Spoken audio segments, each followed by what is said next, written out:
नमस्कार, हमारे साथ मौजूद हैं फॉर्मर रॉ ऑफिसर एनके सूद साहब। सूद साहब, सबसे पहले आपका स्वागत है। नमस्कार जी, बहुत-बहुत शुक्रिया। सूद साहब, दिल्ली में जैसे-जैसे चुनाव नजदीक आ रहे हैं, 5 तारीख को वोटिंग है, 8 को नतीजे आएंगे, आचार संहिता लग चुकी है और आम आदमी पार्टी जो कि सबसे ज्यादा लाइमलाइट में है, पार्टी दूसरी भी है, बीजेपी भी है, कांग्रेस भी है, लेकिन आम आदमी पार्टी क्योंकि इसलिए लाइमलाइट में है क्योंकि बहुत सारे ड्रामे इनकी ओर से किए जा रहे हैं। अभी पहली एक खबर मैंने आज पढ़ी थी कि आतिशी मरलीना जो दिल्ली की चीफ मिनिस्टर हैं इस समय, वो ये कह रही हैं कि मेरे पास तो पैसे ही नहीं है चुनाव लड़ने के लिए, क्या करें हम? मुझे झुग्गी वाले ₹10 से लेकर ₹100 तक चंदा दे रहे हैं।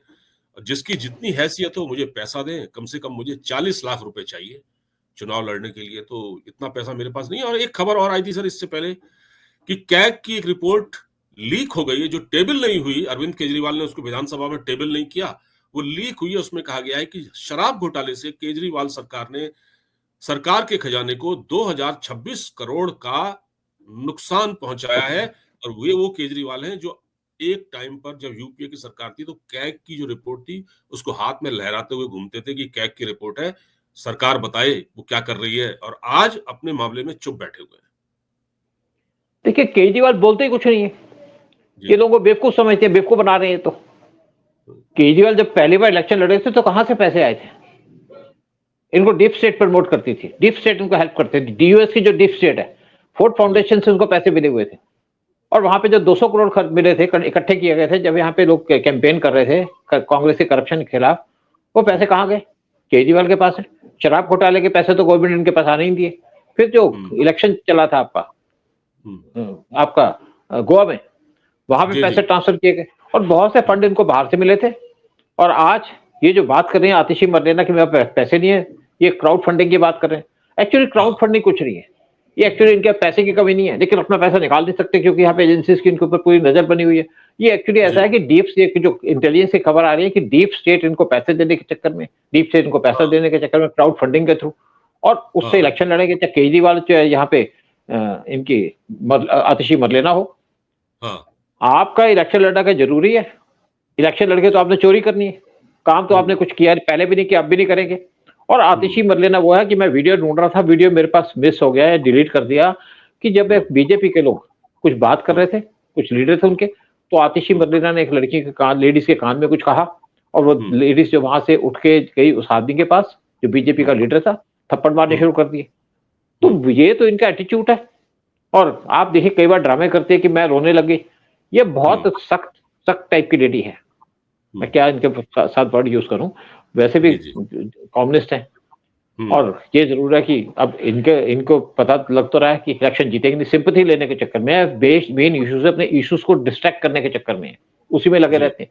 केजरीवाल भी इश्यू तो बात नहीं करते। वो ये तो नहीं कहेंगे मैंने शीश महल पे कितने पैसे खर्चे, वो कहेंगे पीएम मोदी ने अपने मकान के लिए। अरे पीएम मोदी प्राइम मिनिस्टर इस देश का, पीएम मोदी वहां पे रहेंगे नहीं रहेंगे, तुमने तो सोचा था मैं परमानेंट शीश महल में रहूंगा, इसलिए तुमने हाँ। वहां पे कई कई सौ करोड़ खर्च कर दिए। दिल्ली हम्म। के अंदर आज सड़कें टूटी पड़ी हैं, आप किसी जगह चले जाइए, दिल्ली के अंदर आपको गड्ढे मिलेंगे, क्योंकि काम हम्म। तो कोई किया नहीं, बेवकूफ हम्म। बना। जी। जी। जी, बोलिए सर। तो बेसिक बेसिक क्या है कि केजरीवाल इसको पता है कि मैं इलेक्शन तो बड़ा मुश्किल है इनका जीतना। बीजेपी ने हम्म। पहली लिस्ट जारी की थी, सेकंड लिस्ट हम्म। जारी कर दी, और उसमें जो सबसे प्रोमिनेंट आदमी का नाम है वो है कपिल मिश्रा का, क्योंकि कपिल हम्म। मिश्रा इनकी पार्टी को बिलोंग करता था, इनकी पार्टी में चला गया था, बीजेपी से वापस आ गया। हम्म। और उसका अब इलेक्शन के अंदर उसको सीट अलॉट कर दी गई है। इलेक्शन लड़ने के लिए बड़े अच्छे बोलते हैं, अच्छी बात करते हैं, अंदर की बात जानते हैं, केजरीवाल की सच्चाई जानते हैं। और बीजेपी ने अपना इलेक्शन कैंपेन स्टार्ट किया वो मोदी से स्टार्ट किया।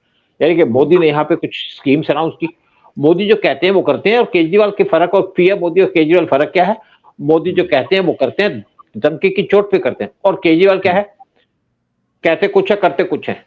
यानी कि करते तो कुछ भी नहीं है, कहते बहुत हम्म। कुछ है। दूसरे पे हम्म। एलिगेशन लगाते हैं, दूसरे को सोचते हैं बेवकूफ। इन्होंने दिल्ली की जनता को बेवकूफ को बनाया। पहले कहते थे 1000 रुपया दूंगा, फिर कहते मैं हाँ। 2100 रुपया दूंगा। जब कांग्रेस ने कह दिया मैं 2500 रुपया दूंगा, तो इनकी तूतनी बंद हो गई। जगह जगह फोन किया अपने एलाइज को, साथ में कांग्रेस को फोन किया, सोनिया गांधी को फोन किया।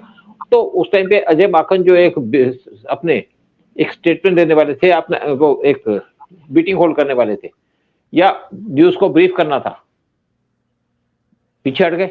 क्योंकि सोनिया गांधी ने आप यहाँ बच जाओ, क्योंकि सोनिया गांधी का एजेंडा क्या है? सोनिया गांधी का वही एजेंडा है जो केजरीवाल का है, एंटी इंडिया, एंटी हिंदू।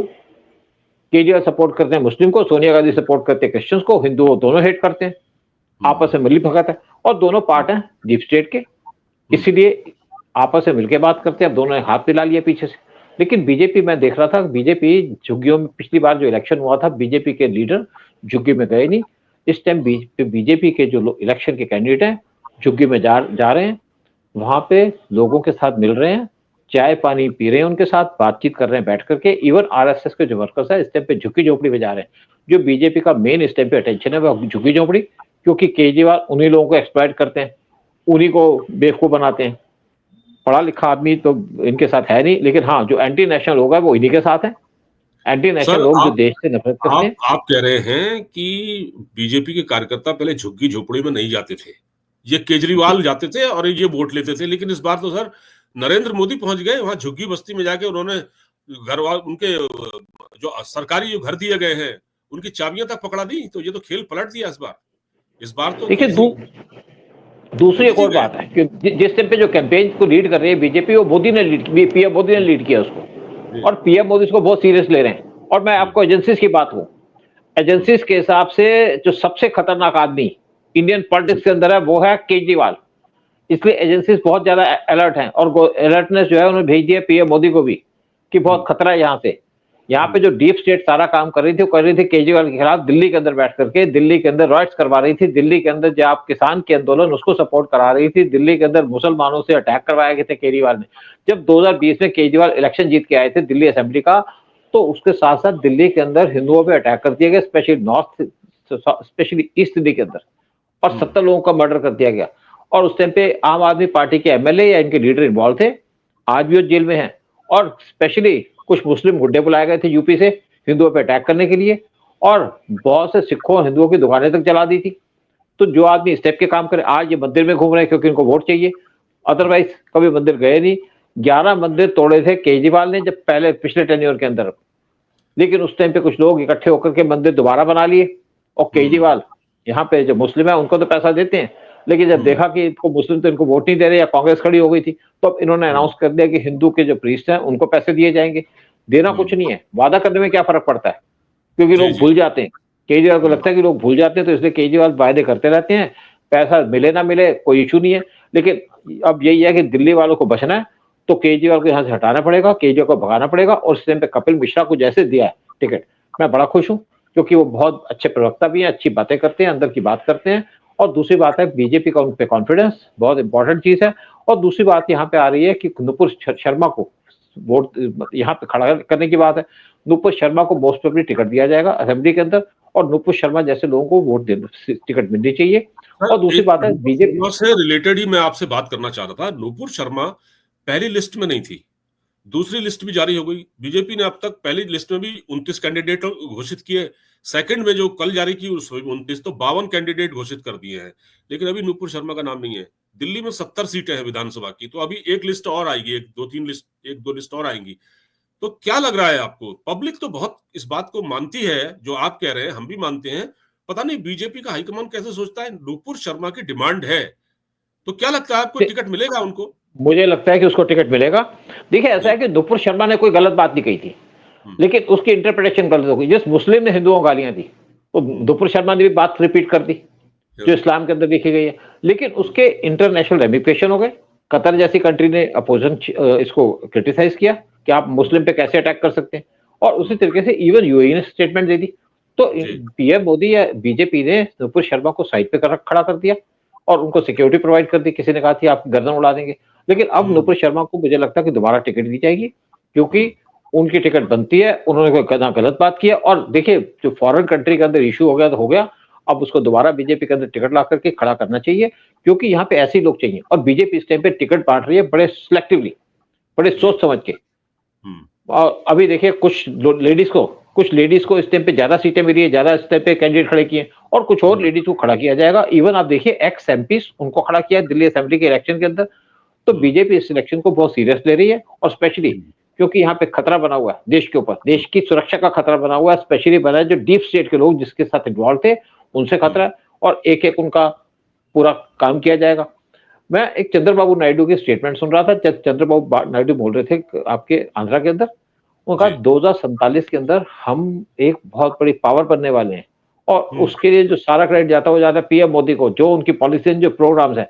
क्योंकि हुँ, जब नायडू पहली बार पावर में आए थे हुँ, तो उन्होंने अपनी कंट्री के अंदर, अपनी स्टेट के अंदर बहुत ज्यादा डेवलपमेंट की थी आईटी सेक्टर में, हुँ। और बहुत ज्यादा आगे लेके चले गए थे। क्योंकि मैं इनके एमपी को जानता था, जिससे मेरी काफी दोस्ती भी थी।